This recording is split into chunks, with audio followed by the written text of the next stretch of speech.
When I was growing up, retirement seemed pretty straightforward. You worked for the same company for 30 or 40 years, collected your pension, maybe got a gold watch on your last day, and then you were done. That's how my parents were planning on doing it. Retirement meant closing one chapter of your life and never working again. That picture of retirement is changing and changing quickly.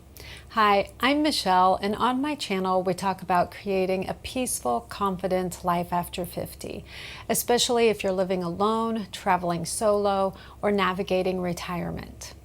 I get why the old model exists. For a long time, retirement really did work like a light switch.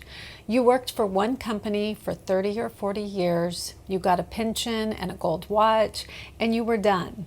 That system assumed a household with two people sharing expenses and one steady income stream that didn't need topping up. Fidelity's 2026 State of Retirement Planning Study found that 61% of people now say they don't plan to stop working all at once. They expect to ease into retirement instead. This isn't about working longer because we have to. It's about creating a retirement that gives us more flexibility, more security, and more control over our lives. For many people, especially those of us retiring early or retiring alone, earning a little extra income isn't taking away from retirement. It's actually making retirement possible. One of the biggest reasons this new approach is becoming so popular is inflation. Unlike previous generations, many retirees today will spend 30 or even 40 years in retirement. During that time, prices will continue to rise, but our retirement savings have to last. Every time we withdraw money from our investments, that's money that's no longer growing for our future. Now imagine if your groceries, your travel budget, or even your monthly rent could be covered by a flexible side income instead of coming entirely from your retirement accounts. That extra income creates breathing room. It allows your investments to stay invested longer, and that can make a tremendous difference for a retirement that could last several decades. Another reason people are embracing this new model is simple burnout. I hear from so many people in their 50s who don't necessarily hate working. They hate the stress. They hate the long hours, the office politics, the endless meetings, and the pressure that comes with demanding careers. Walking away from a 50-hour work week and replacing it with something you genuinely enjoy for 5 or 10 hours a week feels completely different. You're no longer working because someone else controls your schedule. You're choosing how much you want to work, when you want to work, and who you want to work with. That's freedom. Technology has also completely changed what's possible. Years ago, starting a business often meant renting office space, hiring employees, buying equipment, and investing thousands of dollars before you ever made your first sale.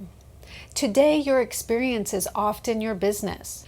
My small income streams aren't a backup plan because I came up short. They were a design choice. Here's how I see income I make in my so-called retirement, especially since I'm doing this on my own. First, it protects my investments from having to work too hard too early. I retired without a $1 million nest egg. I keep 2 years of expenses in a high-yield savings account and the rest in a long-term portfolio. Every month, my Etsy shop, my books, and this YouTube channel bring in a small amount of money, and that's money I don't have to pull from my savings. Inflation doesn't take a year off just because I did, and a retirement that might last 30 or 40 years needs those investments to stay invested as long as possible. A little income coming in regularly buys my long-term money more time to keep growing. Second, it's covering costs a partner would have split with me. Research on single households is pretty consistent on this. A person living alone spends roughly 70 to 75% of what a couple spends just to run a household. Rent, utilities, insurance, groceries. It's definitely not half the cost that people assume. Divorced, widowed, and never married retirees also tend to spend more on healthcare over time, in part because there's no unpaid spouse at home to help out if something goes wrong. A modest income stream isn't going to solve that on its own, but it's a real ongoing cushion against those costs while I'm still young enough to build it. Third, it gave me something I didn't expect I needed, a reason to log on. A lot of our social contact come from work, and when we don't have that built-in socialization, it can be hard to find on a daily basis.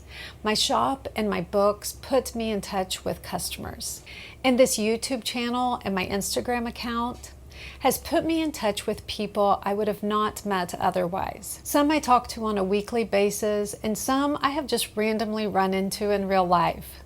Fourth, if I want to spend an extended amount of time in a different city, I can continue making videos, art, and books wherever I'm staying. A flexible side business that travels with me simply expands my options even further. A small side business or part-time job can provide just enough structure to keep your mind active without taking over your life. You still have plenty of time to travel, volunteer, spend time with family, or simply enjoy slower days. But you also have something meaningful that keeps you engaged. Healthcare is another practical reason people are choosing phased out retirement. If you retire before age 65, health insurance can become one of your largest monthly expenses. A predictable stream of part-time income can help cover those premiums until Medicare begins. Instead of watching healthcare costs drain your retirement savings, you've created another way to pay for them. The good news is that earning extra income in retirement doesn't have to mean starting some complicated business. In fact, some of the best retirement jobs are surprisingly simple. Many retirees consult in industries where they spent their careers, often earning excellent hourly rates while working only a few hours a week. Others enjoy virtual assistant work because it can be done entirely from home on a flexible schedule. Some people teach or tutor online, sharing skills that they have developed over a lifetime. If you'd rather spend less time in front of a computer, pet sitting or house sitting offers light physical activity and predictable routines. Others enjoy working part-time at bookstores, golf courses, garden centers, grocery stores, or museums because they like the social interaction as much as the paycheck. Retirement is changing. It's no longer about reaching a magical age where we stop being productive forever. It's about creating a life that gives us choices. Some people will choose to never work another day, and if that's your dream, that's wonderful. And others will choose to work a few hours each week because it allows them to protect their investments, stay mentally engaged, meet interesting people, and enjoy even more freedom. Tell me in the comments, are you planning to stop working completely the day you retire? Or are you building something small on the side? And if you've already retired, which one did you actually do, and did it match what you expected going in? Thank you so much for watching.